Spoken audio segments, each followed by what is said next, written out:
राहुल गांधी के करीबी वोट चोर हैं। बीजेपी आरोप लगा रही है। पवन खेड़ा के 2 एपिक नंबर पर राहुल से जवाब तलब भी किया है। तो बीजेपी की तरफ से यह बड़ा आरोप, पवन खेड़ा के पास 2 एपिक नंबर हैं, ऐसा बीजेपी की तरफ से कहा जा रहा है। राहुल गांधी और उनके करीबी हैं, वो चोर शोर मचा रहे हैं। राहुल गांधी के कांग्रेस पार्टी के मीडिया हेड पवन खेड़ा के 2 एपिक आईडी पाए जाते हैं। पवन खेड़ा जो राहुल गांधी के करीबी हैं, उनके पास 2 एपिक नंबर हैं। एपिक नंबर XHC 199238 जो असेंबली कॉन्स्टिट्युएंसी 41 जंगपुरा का है, और एपिक नंबर SJ0755967 जो असेंबली कॉन्स्टिट्युएंसी 40 का है। तो राहुल गांधी के करीबी वोटर धांधली और वोटर फ्रॉड के अंदर संलिप्त है, क्योंकि representation of people act 1951 section 62 sub clause 2 ये कहता है कि कोई भी व्यक्ति एक से ज्यादा कॉन्स्टिट्युएंसी के अंदर वोट नहीं डाल सकता।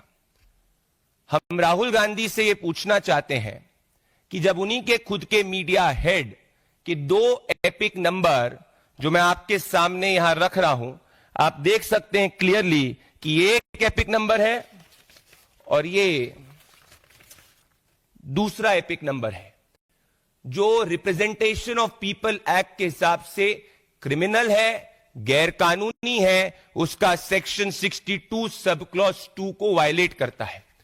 तो क्या आज राहुल गांधी मानेंगे, जो चोरों के सरदार है, कि असली चोर पवन खेड़ा है? बीजेपी के वोट चोरी के आरोपों पर पवन खेड़ा ने भी जवाब दिया है। जब पता बदला तो फॉर्म 7 जमा किया था, यह पवन खेड़ा का कहना है। वोटर लिस्ट को ठीक रखना चुनाव आयोग का काम, ना कि मेरा। हमारे साथ है बात करने के लिए पवन जी।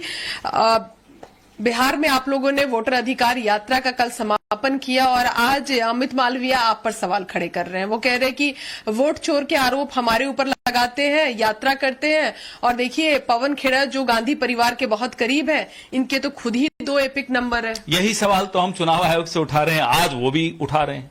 सवाल हमारे भी तो वही है कि साहब क्या कार्यशैली है चुनाव आयोग की। मैं उधर से 2016 में शिफ्ट हुआ और उसके बाद मेरे स्टाफ ने फॉर्म 7 भरवा के वहां जमा करा दिया। उसके बाद 5 बार चुनाव हुए, लोकसभा और विधानसभा मिलाकर। हर चुनाव से पहले रोल रिवीजन होता है।